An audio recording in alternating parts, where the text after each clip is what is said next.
and welcome to episode 2 of the Family Foraging's virtual wild food and cookery videos. Thank you so much to everyone so far that's subscribed to our YouTube channel, and to everyone that's been sending in their recipes and photographs of what they've been cooking with their November wild ingredients. And if you had one of our wild food boxes, I really hope that you enjoyed cooking with those things, and thanks for all your feedback. That's awesome. So today, as you can see, we are down at Kingsand, the beautiful little coastal part of where we live in southeast Cornwall, and we're going to be talking about some of the fabulous wild edible seaweeds that you can have in your diet in December. We're going to start here, take you through 2 of the most tasty seaweeds that we have growing on our Cornish shores, and then we're going to move up and into some coastal plants. So we're going to do 5 ingredients today, the best of December, and then we're going to do a really lovely little cookery demonstration at the end and show you how you can cook it up for a tasty treat.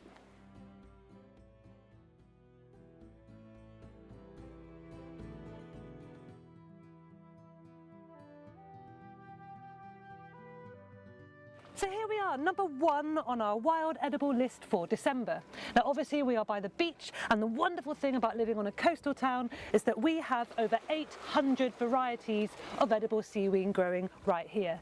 Now of those 800 varieties, we have about 15 that taste absolutely wonderful, are really easy to pick, and are growing right here on the rocks.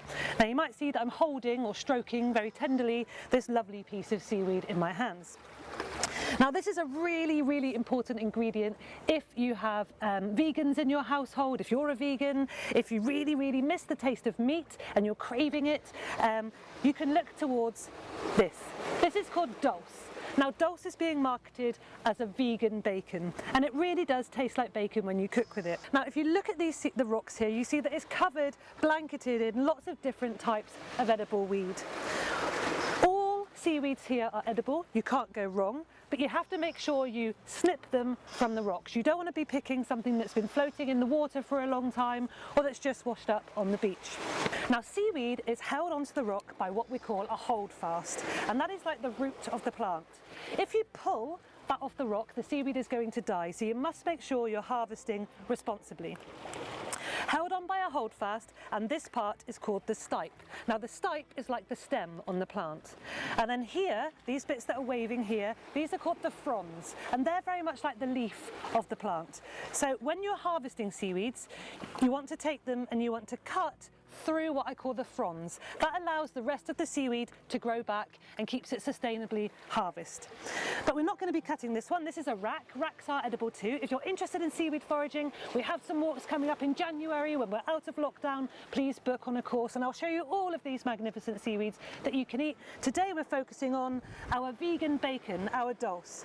Now this hangs down from the rock on a long stipe here. So we are just going to cut just like this, like you're giving hair a trim. Now this beautiful bacon is what we're going to fry up in a pan with a little bit of smoked paprika, and smoked paprika really elevates the meaty flavour of this seaweed, and we're going to be making some festive DLTs, some dulse, lettuce and tomato baps using some wild ingredients. So that's going to be your festive dish to have on Boxing Day morning or Christmas Day, and a really delicious treat to feed your family.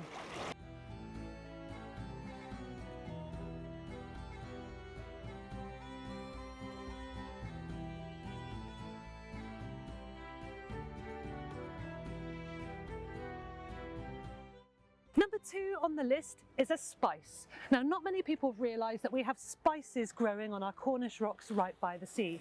Spices don't just live in the hedgerow, and they don't just live on the jars in your supermarket. Although this is a seaweed, and it's a very small seaweed, it's one of the most exciting of flavours that we have here growing in Cornwall. So I'm going to take you down here to what's very small and growing on the rock. This is called pepper dulse. Now unlike the dulse which we saw hanging down from the rocks, which is our bacon, this is going to lift that entire flavour up by giving us a lemon and a pepper.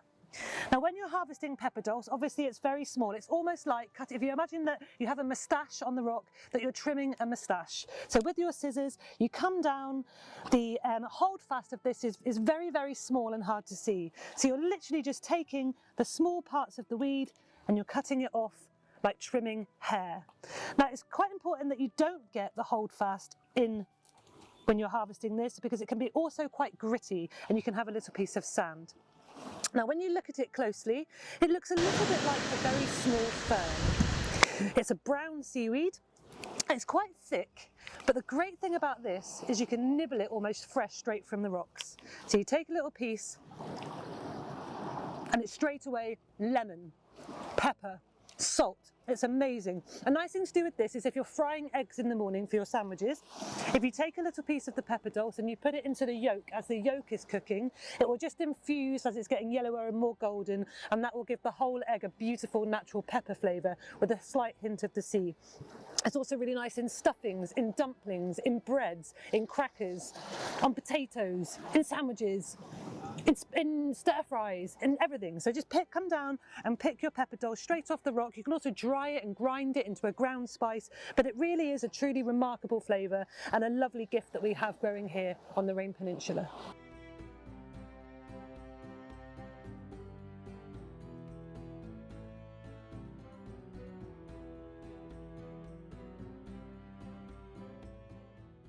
Okay, so this is number 3 on our wild edible list for December. This beautiful green, dark, fleshy leaf is called sea beet. Now, sea beet is the ancestor plant to things that we know and love today, like chard, spinach, beetroot. This is where that comes from. So the texture of this plant is like a crayon. It's very waxy, it's very thick. It's got a thick, fleshy stem. And because it's thicker than a spinach leaf, that's much better in cooked dishes. So I like to put this into omelettes, into risottos, I like to put it into stews, into lasagnas. And what we're going to do today is we're going to wilt it down in a little bit of oil and some wild garlic and put it in our festive sandwich in our cookery demonstration at the end of the show. So it grows on the coast or it grows by estuary. So the next time you're down at the beach or taking a walk by a river, take your basket and have a look for these large fleshy leaves. You can't confuse it with anything poisonous. So this is sea beet.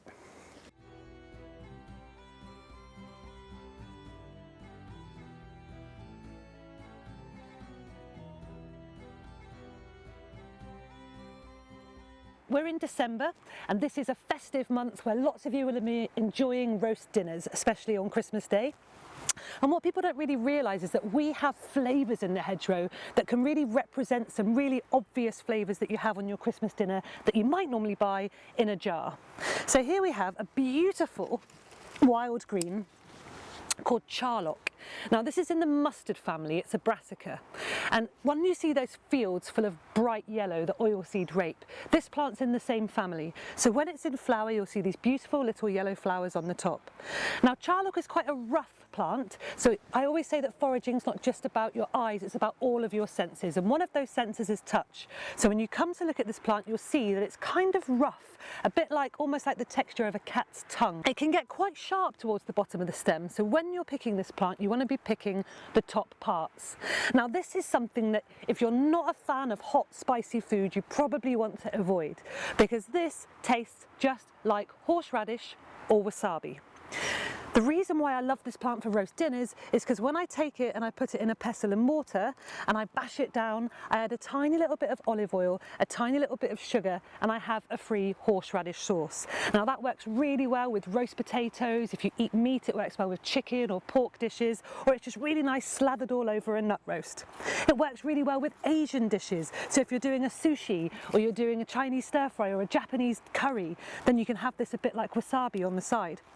If you've got a cold or a blocked up nose, it's really good at clearing your sinuses, and it's quite good at making you cry.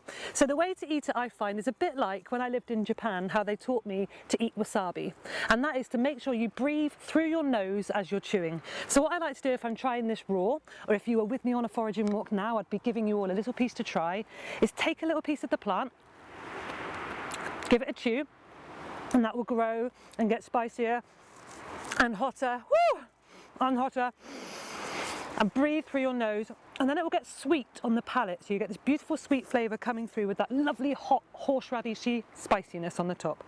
So that one is charlock.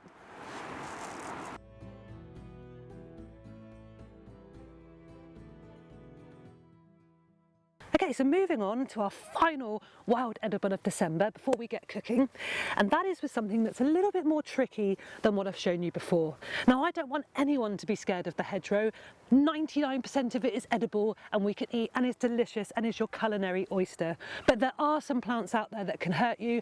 There are some that can kill you. So you do have to really get to know certain families really well before you start to cook with them. So you might be asking, why on earth, Vix, on a YouTube video are you showing us this plant? Well, if you look here, we've got this beautiful green bank of one of my favourite delicious wild edible vegetables of December.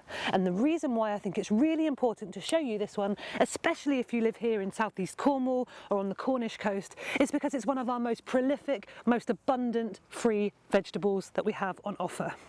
Now, this is called Alexander's. Alexander's is a member of the carrot family, the umbellifers, the umbellifers, and within this family of plants there are 2 or 3 that could really mess you up, that could even kill you, and they're called hemlocks. Now, this is not a hemlock, this is an edible plant, but a hemlock will knock you out, so you have to know what you're doing. If you're not confident and comfortable with this plant, please, please, please come out on one of my foraging walks. I can show you these plants up close and personal, and we can teach you how to easily recognise one from the other. These are going to feature in the wild food boxes that you might have this month. They were in our wild food boxes last month, and hopefully some of you will now be getting to know it and cooking with this plant. If you have a look, it looks very similar to celery. That is because celery is also in the carrot family, so it's a member of this one. Now, if you look at its leaves, it has a serrated leaf edge like the side of a knife, serrated leaf, and the leaves go in 3s. So if you have a look here, you'll see that 1, 2, 3, and then also 1, 2, 3 on the leaf. And the stem is completely smooth. Now, smooth means you have to err with some caution. When you find a smooth umbellifer, it could be a poisonous one. When you find a hairy umbellifer, hairy is good, hairy is not a hemlock, but this one is smooth. So what else do I have to do to identify this as Alexander's and nothing that's going to hurt me? Now, an important one is smell.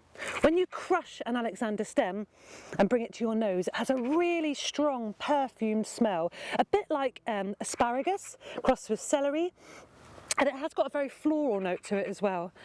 It's beautiful. It was brought here by the Romans to be used as a vegetable, but fell out of favour in the early 19th century when we started to get a taste for things like asparagus and celery. They call this poor man's asparagus or horse parsley because when you cook the stems, and if I get down here and cut a stem for you, let's just hoof one out. If you put these stems in your frying pan with a little bit of olive oil and a little bit of sea salt, they are like a beautiful asparagus. If you eat meat, you could wrap bacon or pancetta around those. What my children like to do is to take a knife, slide it down the side of the stem, and you want a bigger one than this really, this one's quite a skinny one, but just to show you, slide it down, open it out with your fingers, put a big dollop of peanut butter all the way down there, and then we like to put dates or raisins along the top and munch it like a snack. They're really delicious, much like you would with a celery stalk. The leaves you can utilise as a vegetable. You could put the leaves in the salad bowl. The other day we made a sagaloo using these instead of spinach. I put them into lasagnas, I put them into soups, I put them into curries, I put them into stews. The whole of this plant, from the root to the stem, to the leaf, to the flower, to the seed, is edible. And we utilise different parts of the plant at different times of year. So now, at this time of year, we're using the young, fresh stems like asparagus and the leaves like a celery. When it goes to seed, the seeds are like black peppercorns. Now, if I come over here and I show you this, these are the seeds.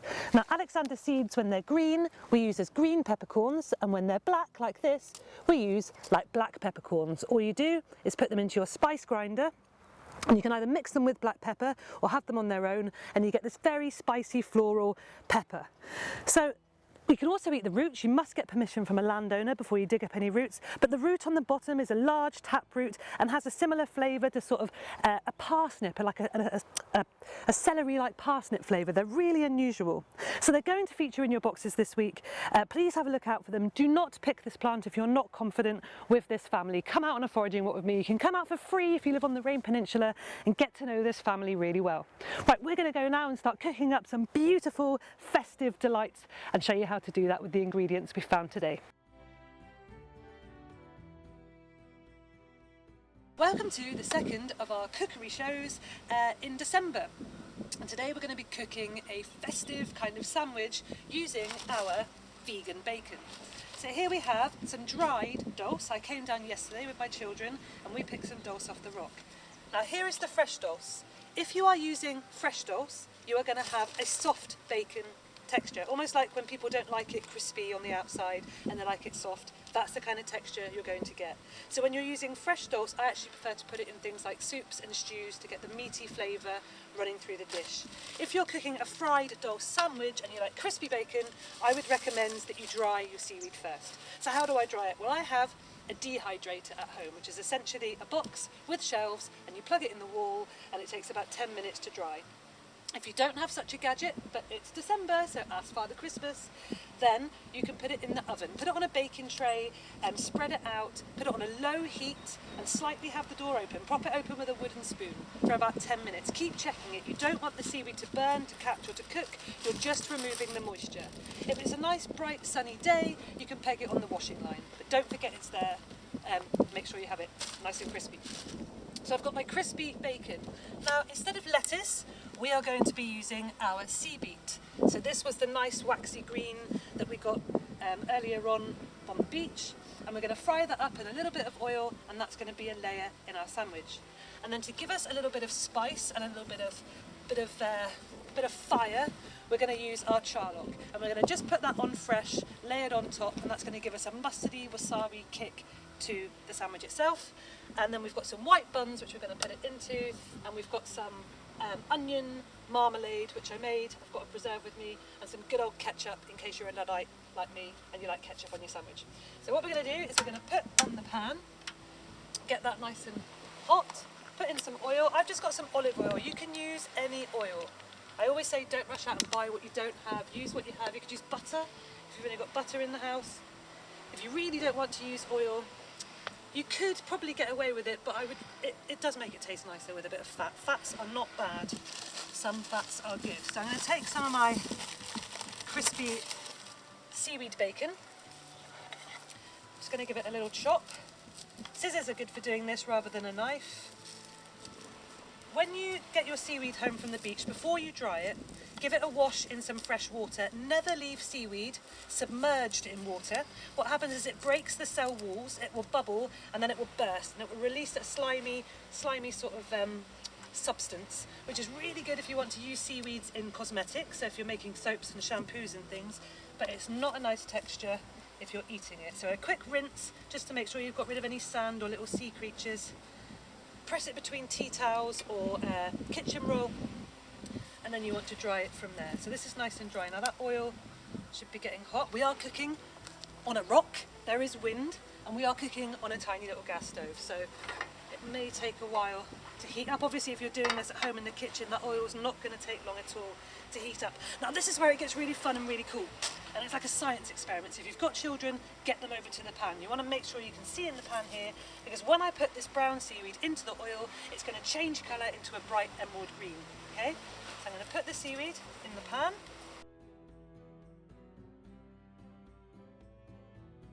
Press it down slightly, and you can see that it's starting to change colour. Now if you're in the kitchen at home and the oil's nice and hot, that's going to do it almost instantaneously. This is just that. We can see it's starting to go now.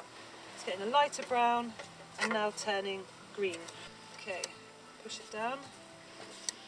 Now you don't want the seaweed to burn in the pan. How do you know if it's burning? It will start to go black and it will smell acrid. That's not what you want. So it's just changing its colour. As that's happening, smoked paprika. Now if you don't like the flavour of paprika, another nice one to use is Chinese 5-spice. Obviously that gives you a different flavour, and that's really nice to use in Asian dishes. Put that paprika on. Oh, I love smoked paprika. It smells amazing. Also stains your hands bright red, but hey, all in the name of yumminess. Just give it a test every now and again. Be careful not to burn your hands.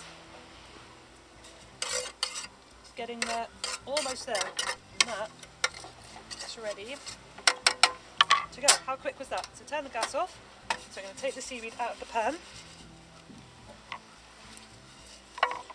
Put that there for a minute. Okay.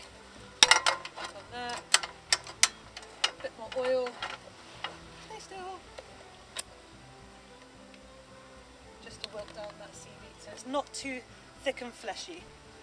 If you don't have seaweed but you're just making a pure vegan bacon sandwich, don't worry. You can use what you have in the fridge. You could use spinach, you could use lettuce, you could use dock leaves, you could use sorrel, whatever takes your fancy.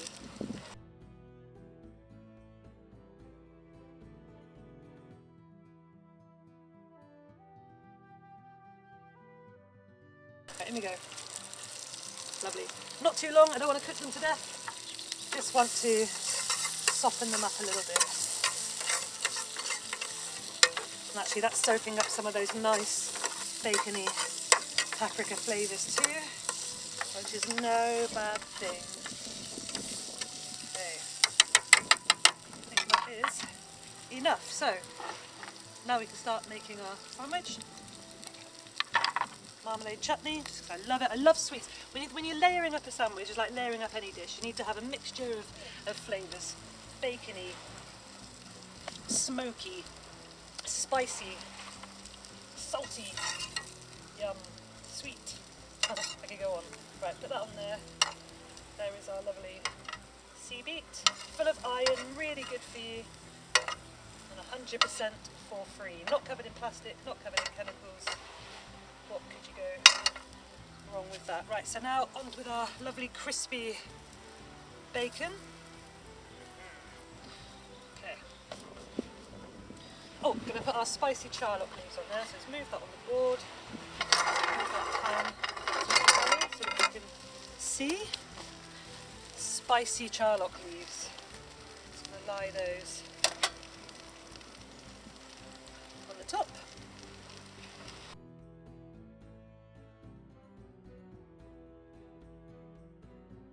And then a little spoon of that marmalade, onion marmalade. Oh, I said I was a messy cook, I really am. Get it everywhere, it's going to go in your mouth. Anyway, right, there you go. There you have your lovely, delicious vegan bacon with coastal plants sandwich.